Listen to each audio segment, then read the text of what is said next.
Hello, my name is Brant. Bună, mă numesc Brant. And I wanted to share a little bit about something God has been teaching me through the parable of the talents. Și aș vrea să împărtășesc ceva cu dumneavoastră ce Dumnezeu m-a învățat din pilda talanților. So we're going to read out of Matthew 25, verses 14 through 28.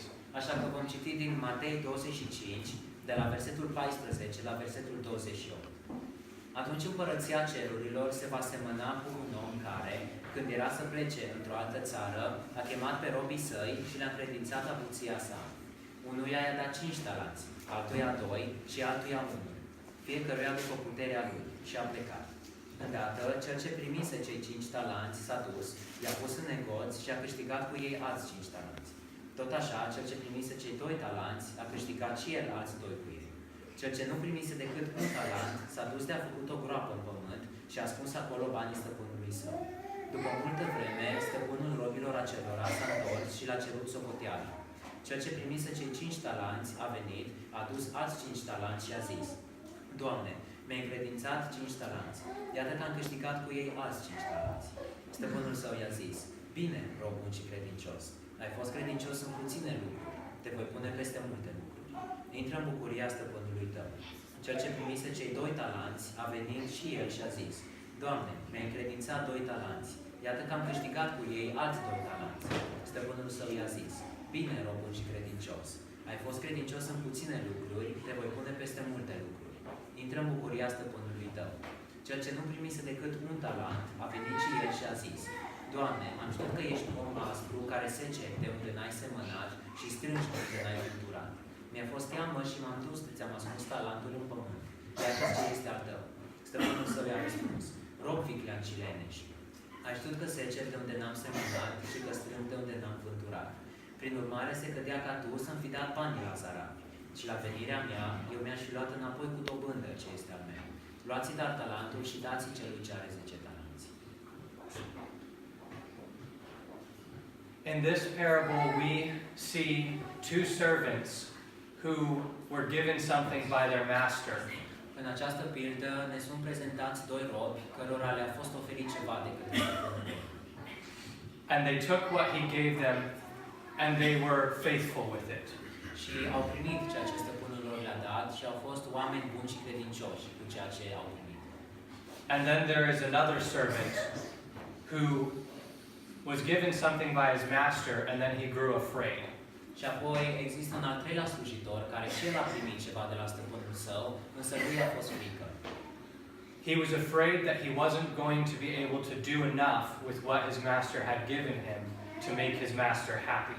I-a fost frică că nu va putea să facă destul cu acel talent pe care l-a primit, încât să poată să-l îmbucure pe stăpânul său. So instead of doing something with it, he hid it away and he didn't end up doing anything. Așa că în loc să facă ceva cu acel talent, el l-a ascuns și până la urmă n-a mai reușit să facă nimic cu el. He let his fear prevent him from being successful. A lăsat ca frica să îl împiedice să fie un om de succes. In life, it is easy for us to allow fear of failure to prevent us from doing things that we could do otherwise. În viață, de multe ori suntem copleșiți de o frică de a eșua și astfel, din cauza acestei frici, nu mai putem să facem lucrurile pe care noi am putea să le facem. I sometimes see the problems in the world and in my immediate surroundings and I get overwhelmed. Uneori și eu sunt copleșit de toate aceste probleme pe care le văd în lume sau în comunitatea mea. I think that there's nothing that I could do that would actually make a difference. De multe ori mă gândesc că nu cred că există nimic ce aș putea face ca să pot să am un impact. And as I was thinking this, literally right there on the pew, I remembered a story that I heard when I was a little boy. Și în timp ce mă gândeam la mesajul meu pe când stăteam pe bancă, mi-a venit în minte o poveste pe care am auzit-o când eram un copil mic. It's kind of like the parable of the talents. Este asemănătoare cu această pildă a talanților. There was a flood near a river and a bunch of fish, thousands of them, had gotten caught on the bank and on the low-lying areas next to the river. A fost odată o inundație pe unde locuiam eu și mii de fiși, mii de pești din acel râu din care s-a făcut o inundație au rămas pe ciment. A man was walking along the river looking at all the fish, and he suddenly came upon a second man. Și un om s-a plimbat pe lângă râul acela, uitându-se la toți peștii morți de acolo, și la un moment dat omul acela s-a întâlnit cu o altă persoană. The second man was slowly and painstaking, with great difficulty, catching one fish at a time out of the swamps. Omul acela, cu foarte multă dificultate, încerca să prindă peștii care se aflau acolo. And throwing them back into the river that had receded. Și încerca să-i arunce înapoi în râul acela care a sesat. The first man looked at the second man and said, "Why are you taking the time to do this?" Primul om s-a uitat la acel om care arunca pești în apă și l-a întrebat, de ce faci lucrul acesta?